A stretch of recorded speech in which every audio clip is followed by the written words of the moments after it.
First blood, perfect.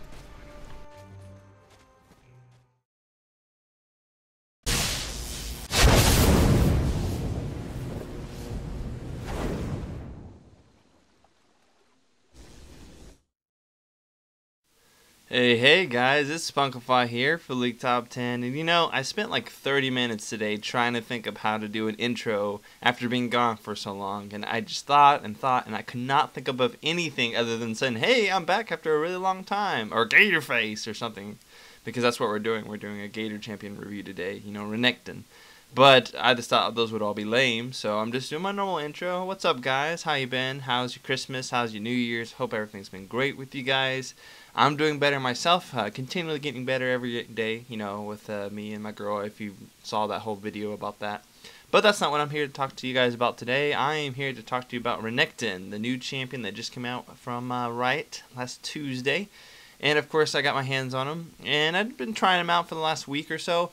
And I've got some stuff to say about him, and generally speaking, it's not very pretty. So let's go ahead and get into it.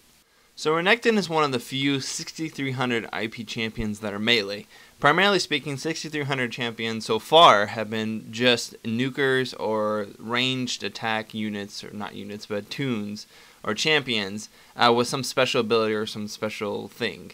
However, because Renekton has this new mechanic that he uses for his skills, this is primarily why Riot chose to put him out at 6300. His new mechanic is Rage, which essentially he gathers from, you know, doing auto attacks, but we've seen that mechanic in a lot of different games. But what it does is when he generates Rage, he's able to use this Rage to empower his attacks to do more damage. Now, the unique thing about him is he doesn't cost anything to use any of his abilities. It doesn't cost health, it doesn't cost mana or anything like that.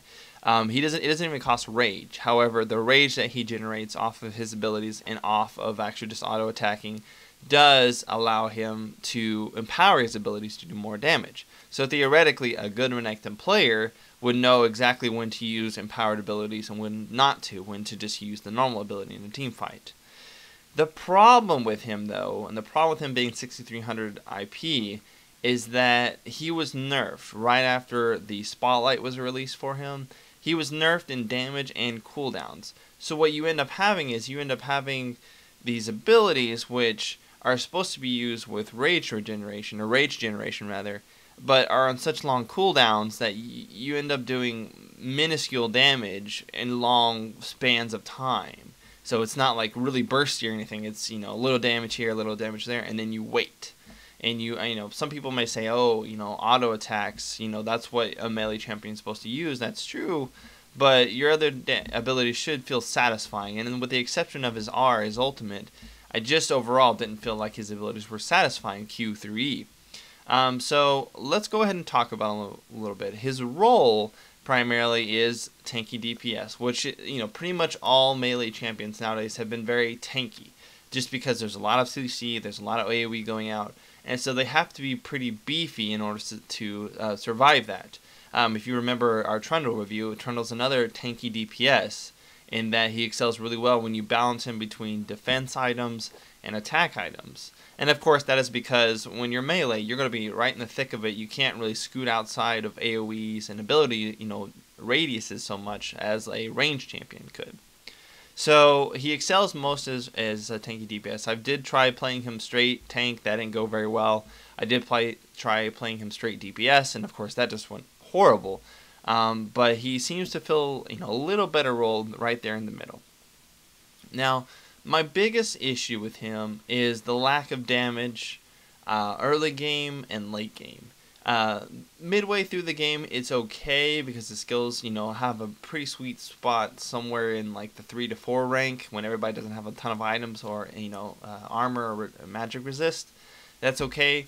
But really, he just lacks a lot of oomph where you would expect him to have it, without just having tons of items. He is not a jungler. His Q does heal him when he attacks minion waves, but he is not a jungler in any respects, especially with now the nerf to the magic resist that the Golem has and that the other wolf camps and such have. They now have 0 magic resist instead of negative, which means that Smite's affected by that, and Smite does less damage. So he is not in any way with his Q. His Q does not heal him enough at all for him to level 1 jungle. So this leaves him primarily just in lanes. Now, in lanes, he is an okay farmer once you get his Q and E up to, rank 2, rank 3. If you hit an entire creep wave with Q and then go through it, dashing and slicing and dicing through it, you can generally pretty much finish it off either with just simple auto attacks after that point, or if you have a couple of damage items, you can just finish it off completely with that. The problem with that is that he has no real harassing power in a lane. Your W does decent damage, so you can W someone, and if they're really squishy, they will feel that damage. But if they're anyone who can harass effectively, you cannot heal yourself with Q enough to mitigate that harassment. I found the best laning partner I could have versus anyone who was range was a healer, so like Tarek. I think the best game I went was when I had Tarek in my lane, and he just was able to heal me through the damage, and we were actually able to get some good ganks off with that. But generally speaking, if you look at my scores with Renekton, I have way more assists than I have kills, and I'm actually trying to be like, an actual melee DPS champion, not a tank support champion. It's just that his skills do not do enough damage for him to actually get the killing blow. He'll get an assist and he'll do some damage there, but generally speaking, he's not going to be the guy to finish him off because your spells are going to be in cooldown, and you're just going to be stuck with auto attacking them while someone else is going to use an ability on them. The exception for his abilities would be his R. His R, his ultimate, which enlarges him and makes him deal AoE damage for 15 seconds at max rank, is a good ability. That ability does 1500 damage before MR at max rank. That is huge. That is a ton of damage. The problem with that is that's not going to be enough to take someone down, and his Q, W, and E just really do not have that much extra damage to really make up for just one ability that does great. So what you end up happening is, you'll use your R at the beginning of the fight, you'll use your other spells, but by the end of the fight, if it's a prolonged fight at max level, you're either really low and you're kind of backing out and you're not going to get that, that extra champion down, or someone else just finished it up because their cooldowns are up that much quicker. Because 100 damage at max rank a second is a lot, but generally speaking, someone else is going to have an ability that does 400 damage, and while that champion that you're attacking has 500 damage, you do 100 damage from your ultimate, and then that 400 extra life that person has is going to go away from someone else's ability, because your abilities aren't going to hit worth crap. So it really frustrated me when I used Renekton. I really wanted to like him. Like, I liked what he looked like. I liked how his abilities. I just didn't like the damage that they were putting out. The nerf to me just seemed like it was too great. The cooldowns are ridiculous. Without, cooldown items and without cooldown runes or cooldown masteries, I really felt like it took forever for those spells to come off, their cooldowns. Even at max rank, I felt like it just was a long time for the damage they dealt. If it was a little bit more spammy, like if his slice and dice was able to do an extra time, when it's in power, not just his W, I would feel like it would make up for a little more. You could keep the damage low for those abilities if you decrease the cooldown. I don't mind you keeping lowering the damage on those abilities if you decrease the cooldown on the abilities, but not both of them at the same time. I think that was a bad maneuver on Riot's part to do a nerf on both sides before he actually come out and been used, because there's so many people with higher damage nukes that with low damage and high cooldown, you're not going to do worth crap in a team fight overall compared to someone else unless you have your R on.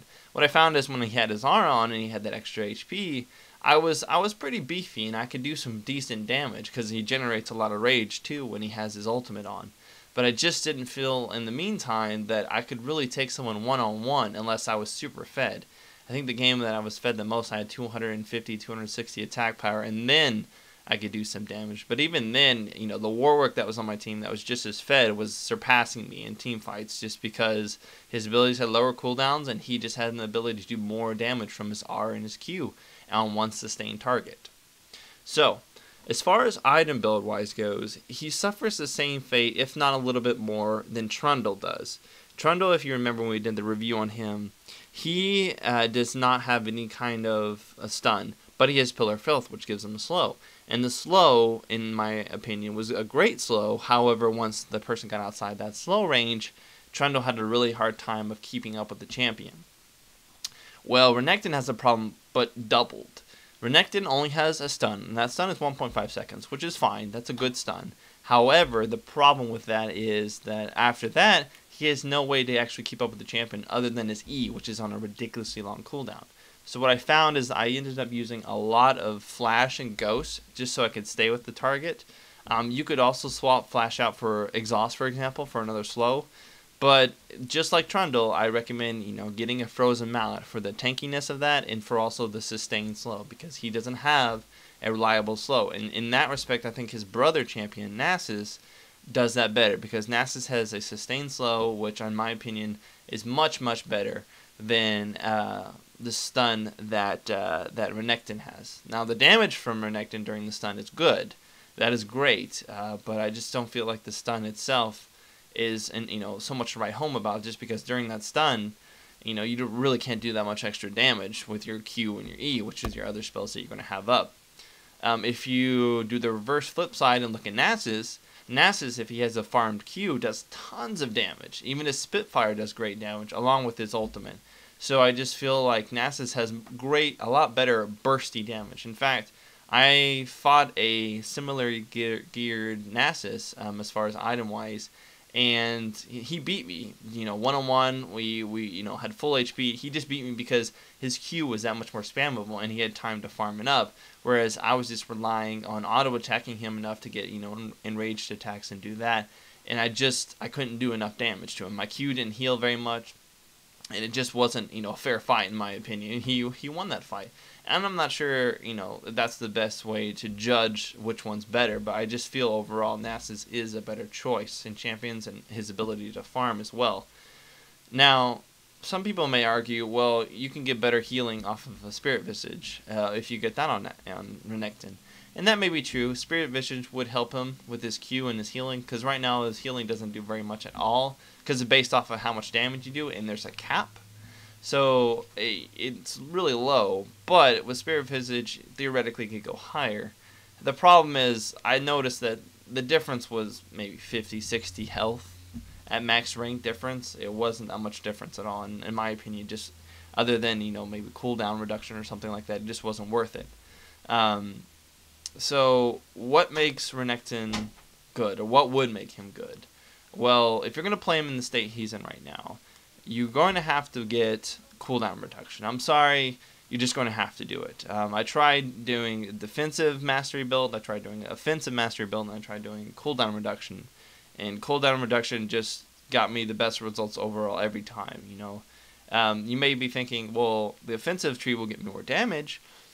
And that's partly true, but not, because your abilities have such a long cooldown that you're going to just be relying on auto attacks if you go offensive tree. Whereas if you go utility tree, you get those extra cooldowns. You're going to be able to use your abilities that much more, and overall, that's going to be a higher damage, just, you know, instead of just auto attacks.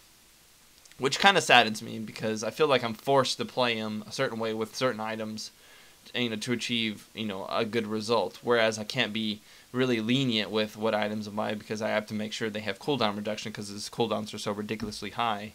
There's so many times that a champion has gotten away from me when I was playing him just because I didn't have an ability to use.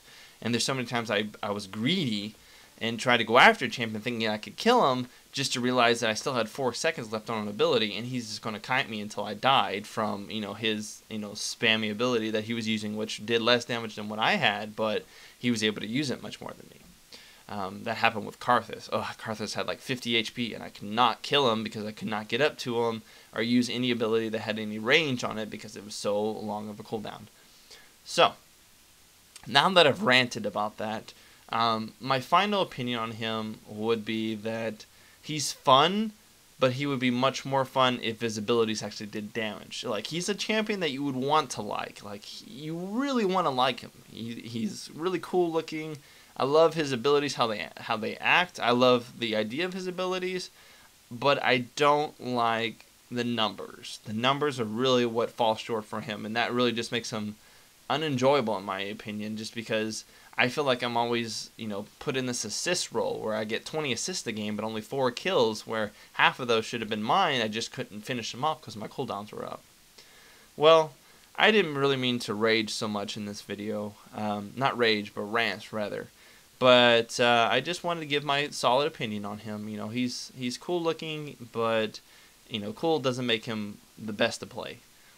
Anyways, as far as item build goes, like I said, you want to focus on max cooldown in your runes if possible, and max cooldown in your masteries to get the most out of him. Build him tanky DPS, not straight DPS, not straight tank. He's not a great tank. He cannot control people because of the long cooldowns on his stun. But as a tanky DPS, he does probably the best out of everything right now. I really do hope Riot buffs him next patch, because I really think if he even received a slight buff, he'd be in a good spot. Not too strong, but not too weak. And I'm kind of baffled as why they nerfed him in the first place before people outside of Riot actually got to play him. However, if I had to rank him right now, I'd say he's probably 2.5 out of 5. 50-50, I guess. And definitely not worth 6,300. If you want another melee champion that's worth 6,300, I suggest you can go get Blitzcrank. That's a really fun champion to play. He's really balanced, and it's really rewarding, his skill shot. But as far as Renekton, charging someone 6,300 IP for a new mechanic when the champion itself is trash, that's not my opinion of fun. That's been my review of Renekton here. If you guys have any questions or comments, feel free to post them in the comment section below. I'll answer them if they're well-mannered. And until next time, this is Spunkify out. See you later.